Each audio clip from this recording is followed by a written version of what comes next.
কিন্তু সেই ইচ্ছে এভাবে পূরণ হবে তা কখনো ভাবেনি। এখনো বিশ্বাস হচ্ছে না। রিফাত নিচে গাড়ি ড্রাইভ করে তাকে হোস্টেলে পৌঁছে দিয়েছে। নিচের গায়ে চিমটি কাটে মেঘা, ব্যথায় উহ করে আওয়াজ করে ওঠে। পরক্ষণেই হেসে দিল। আজ অনেক অনেক দিন পরে তার গুমোট জীবনে ভালো কিছু ঘটল। বহুদিন পরে ঠোঁটের কোণে মৃদু হাসি ঝুলিয়ে ঘুমোতে গেল মেঘা। শেষ রাতে চমৎকার একটা স্বপ্নও দেখল। ঘুমের মাঝে বিড়বিড় করল, ভীষণ ভালো মানুষ আপনি, শুধু অনুরোধ রাখি সবার মতো ভুল বুঝবেন না আমাকে। আজমল শেখের পায়ে হাত দিতেই তিনি ছট করে পা সরিয়ে নিলেন। স্বামীর এহেন কর্মে অদূরে দাঁড়ানো সাজেদা বেশ মর্মাহত হলেন। মেয়ের দিকে স্নেহের দৃষ্টি মেলে দিলেন। শোভা, মন খারাপ করিস না মা, ইনশাল্লাহ তুই সফল হবি। মা অনেক দোয়া করে তোর জন্য। শোভার চোখ ততক্ষণে চলে টইটম্বুর। নিজেকে সংবরণ করার বহু চেষ্টা করেও পারল না, ঝরঝর করে কেঁদে দিল। সাজেদা দৌড়ে এসে মেয়েকে জড়িয়ে ধরে স্বামীর দিকে তাকালেন। আর কতদিন মেয়েটার সাথে এমন ব্যবহার করবে? বাবা হয়ে সন্তানের সাথে এমন করতে পারো কি করে? হৃদয় কাঁপে না তোমার? ছোট মানুষ না হয় ভুল করে ফেলেছে, তাই বলে এমন করবে? আজমল শেখ যেন দৃষ্টি দিয়ে ঝলসে দেবেন স্ত্রীকে। তপ্ত নয়ন নিয়ে মেয়েকে দেখলেন এক নজর, তারপর স্ত্রীর দিকে ফিরে চাইলেন। যে সন্তানের জন্য নিজের পূর্বপুরুষের ভিটামাটি ত্যাগ করতে হয়, খোলা হাওয়ায় শ্বাস নেওয়া মানুষটার খাঁচার মতো ফ্ল্যাটে শ্বাস নিতে হয়, অপরিচিত শহরে লুকিয়ে চুরে বাঁচতে হয়, সেই সন্তানকে অন্তত আমি মাফ করতে পারবো না। আমি যে এখন ওকে সন্তান বলে স্বীকার করছি, এটাই অনেক। এর বেশি আশা তুমি করবে না যে তোমার মেয়ে।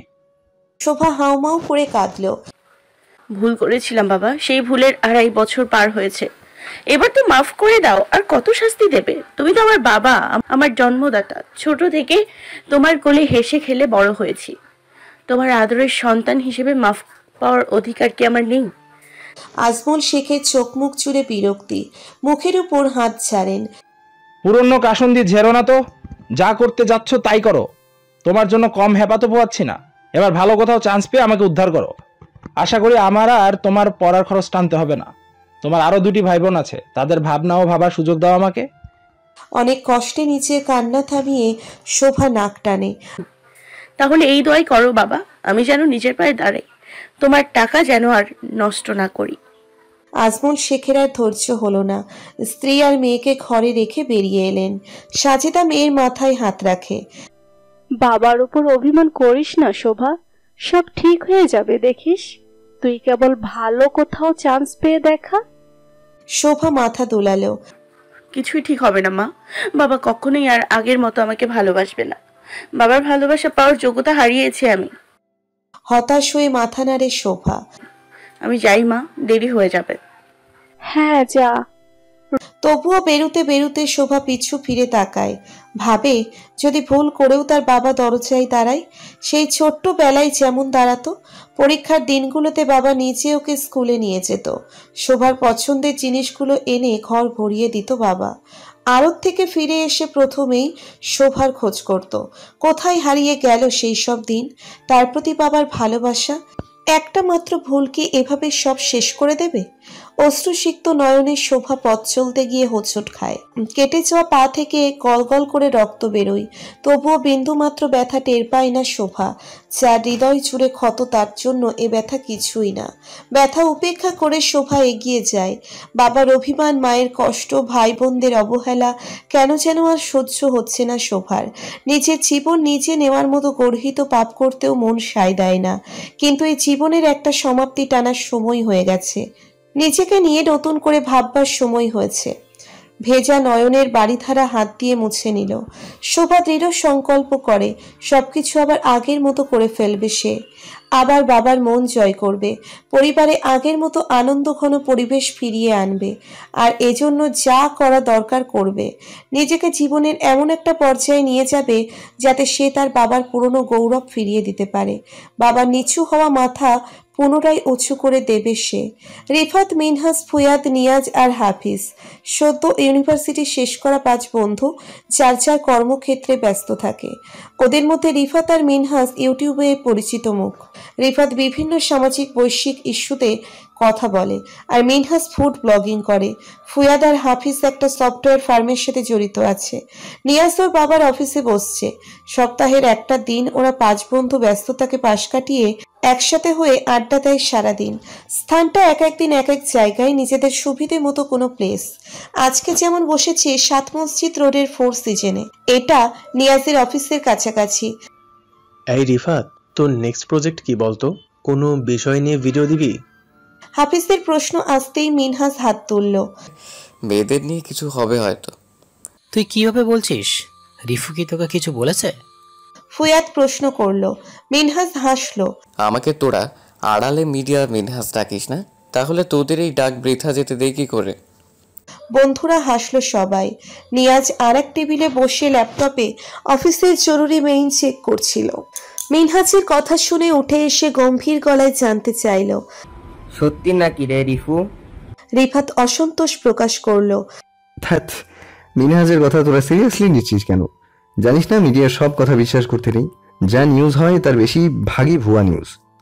হো হো হাসির আওয়াজে ছাদে টিকে থাকাই দায়ী হলো। মিনহাজের মেজাজ খারাপ হলো।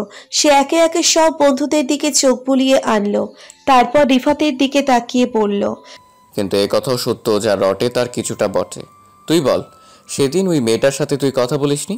ওকে তো গাড়িতে লিফট পর্যন্ত দিলি দেখলাম। রাতও কাটিয়েছিস কিনা কে জানে। রিফাতের মধ্যে কোনো হেলদোল নেই, বরং ফুয়াদ উত্তেজিত হয়ে উঠে দাঁড়ায়। কি বলছিস দোস্ত? বিশ্বাস হচ্ছে না। রিফু আর যাই হোক, মেয়ে মানুষের দোষ নেই। আরে বাবা, আমি সত্যি বলছি না মিথ্যা সেটা ওকে জিজ্ঞেস কর না। আমি নিজেও কি কম অবাক হয়েছি? বল রিফু, আমি কি মিথ্যে বলেছি? রিফাত সিগারেট ধরালো। পরপর কয়েকটা লম্বা টান দিতেই হাফিজ ওর হাত থেকে সিগারেট টেনে নিল। ভালো লক্ষণ না এটা। কথা এড়ানোর জন্য সিগারেট জ্বালানো পুরনো টেকনিক। বল দেখি মিনহাজ যা বলছে সত্যি কিনা। রিফাত পুনরায় সিগারেট কেড়ে নেয়। আংশিক সত্য, ওর স্বভাব বাড়িয়ে বলা। মেয়েটার প্রতি কিউরিয়াসিটি হয়েছিল, এটা সত্য। তোরা তো জানিস, কোনো ব্যাপারে কিউরিয়াসিটি হলে সেটা নিয়ে ঘাটাঘাটি করা আমার স্বভাব। এখানেও সেম ব্যাপার। আর গাড়িতে লিফট দেওয়ার ব্যাপারটা একদম আনইউজুয়াল। মেয়েটা সিক ফিল করছিল তাই লিফট দিয়েছি, নাথিং এলস মামু। ওহ তাই বল। আমিও তো সেটাই বলি। রিফুর মেয়েরই দোষ নেই। এবার প্রমাণ পেলি তো। বলতে বলতে ফুয়াদ কোক ঢেলে গলা ভিজালো। মিনহাজ জুলঝুলে দৃষ্টি নিয়ে রিফাতকে দেখছে। চোখাচোখি হতেই রিফাত ইশারা দিল আর কিছু না বলতে। মিনহাজ মাথা নেড়ে ঠোঁট টিপে হাসলো। তার অনুমান তাহলে সত্যি, রিফাতের ঘটনা অনেক দূর এগিয়েছে। কিন্তু ওই মেয়েটার মধ্যে কি এমন দেখলো রিফাত? একে তো ভিডিও ভাইরাল হয়েছে, তার উপর তেমন সুন্দর বা স্মার্টও নয়। ওর চাইতে ঢের ভালো মেয়ে রিফাতের পিছনে ঘোরে। মিনহাজ ঠিক বুঝলো না রিফাত কেন কিছু বলতে নিষেধ করলো ওকে। মুখে বলছে তেমন কিছু না, কিছুই যদি না হয় তাহলে এত লুকোছাপার কি আছে? আড্ডা ভাঙলো রাত 11টা নাগাদ। মোহাম্মদপুর ক্রস করতে যেয়ে মনে হলো মেঘা নামের মেয়েটার সাথে দেখা করলে কেমন হয়। আজই তো কোথায় যেন ভর্তি পরীক্ষা ছিল। পরীক্ষা কেমন হলো এটা জানার উছিলায় গেলে নিশ্চয়ই খারাপ দেখাবে না। ভাবনা মাথায় আসতেই গাড়ি ঘুরিয়ে নিল রিফাত।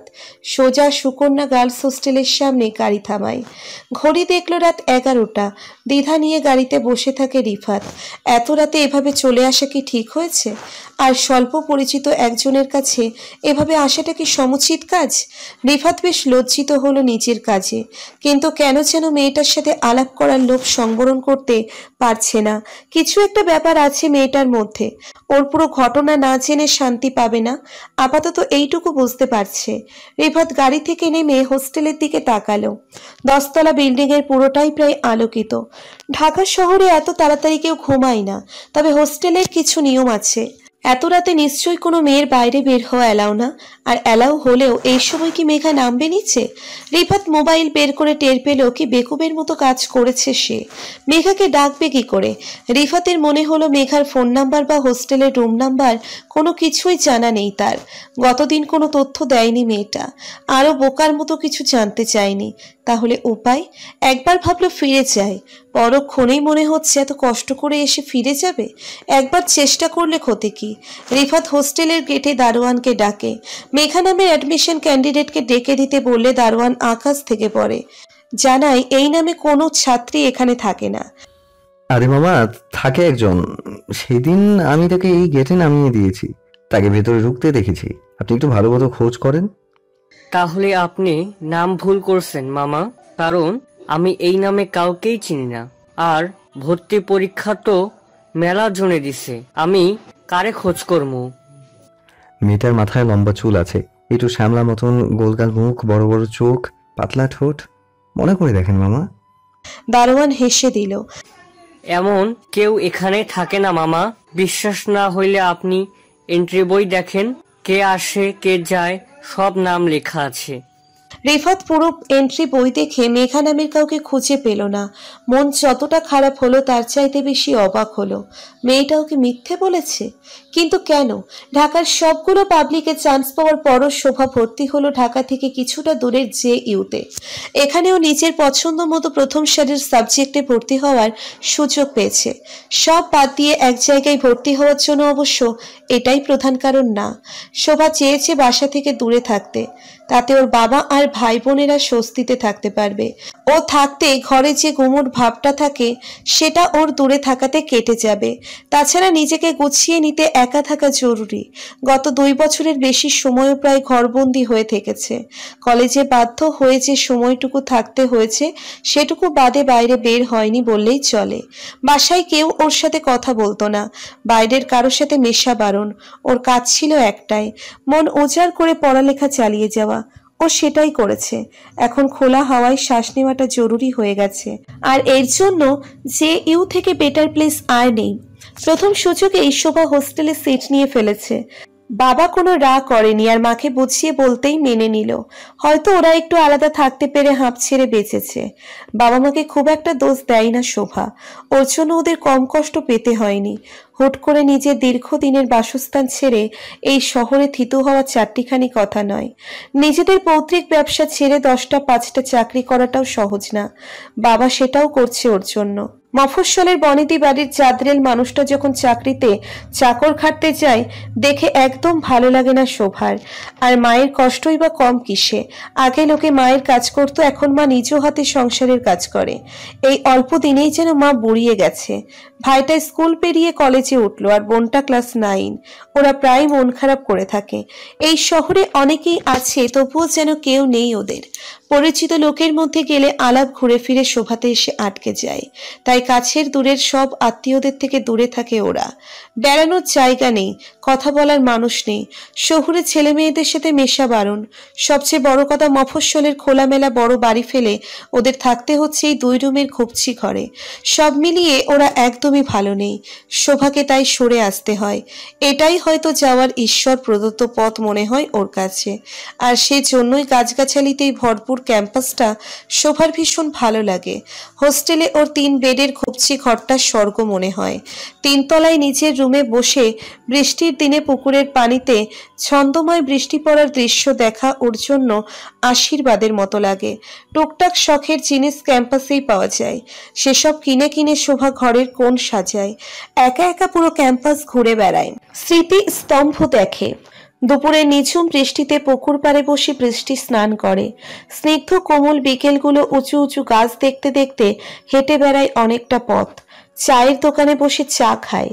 মাঝে মাঝে গভীর রাতে হলের ছাদে উঠে আকাশ দেখে, তারা গোনে। ক্যাম্পাসে এখনো কেউ চেনেনি ওকে, তাই স্বস্তি বোধ করলেন ভিতর ভিতর ঘাবড়ে থাকে। তবুও অদ্ভুত পাগলামিতে ঘিরে থাকা দিনগুলো মন্দ কাটে না শোভার। আসলে বাবা মায়ের চোখের আড়ালে এসে যেটা হলো, শোভা যেন খোলস মুক্ত হলো। ঘটনার অনেক দিন পার হয়েছে, এখন হঠাৎ লোকে ওকে চিনে ফেলে না। ভার্সিটিতে পড়তে এসে কনফিডেন্স খানিকটা বেড়েছে। ফলশ্রুতিতে শোভা একটু একটু করে প্রজাপতির মতো ডানা মেলতে শুরু করেছে। পড়ালেখায় ভালো বলে শিক্ষকরা একটু আলাদা নজরে দেখছে ওকে। ক্লাসের ছেলে মেয়েদের সাথে মিশে যাচ্ছে অনায়াসে। হই হুল্লোড়ের মাঝে ওর সময় যেন চোখের পলকে কেটে যায়।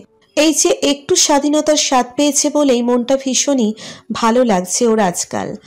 আপনাতেই গুনগুনিয়ে সুর বাজছে, যেন অনেকটা শৈশবের দিনগুলোতে ফিরে যাওয়া। শৈশবের কিছু অভ্যেসও ফেরত আসছে। এই যেমন গান গাওয়া। সুরেলা গলা ছিল বলে স্কুলে থাকতে টিচার ডেকে নিয়মিত রেওয়াজ করে গান শিখেছিল। পরবর্তীতে পড়ালেখার চাপে জীবন থেকে গান হারিয়ে গেল। এই সুন্দর পরিবেশে থাকার কারণেই হয়তো পুরনো ইচ্ছে মাথা চাড়া দিচ্ছে। সেই শখ ফিরে আসছে মনে। মাঝে মাঝে মোবাইলে গান রেকর্ড করে শুনে অবাক হচ্ছে। সুর, তাল, লয় সবই তো ঠিক ধরতে পারছে। গলাটাও শুনতে খারাপ লাগছে না। গভীর রাতে পড়ার টেবিলে গুনগুন করতে করতে চুপ হয়ে যায় শোভা। একটা ভয়ঙ্কর পরিকল্পনা মনের কোণে উকি দিয়ে যাচ্ছে। অনেকটা কাঁটা দিয়ে কাঁটা তোলার মতো ব্যাপার। সেই চেষ্টা কি একবার করে দেখবে? কিন্তু বাবা কি মেনে নেবে?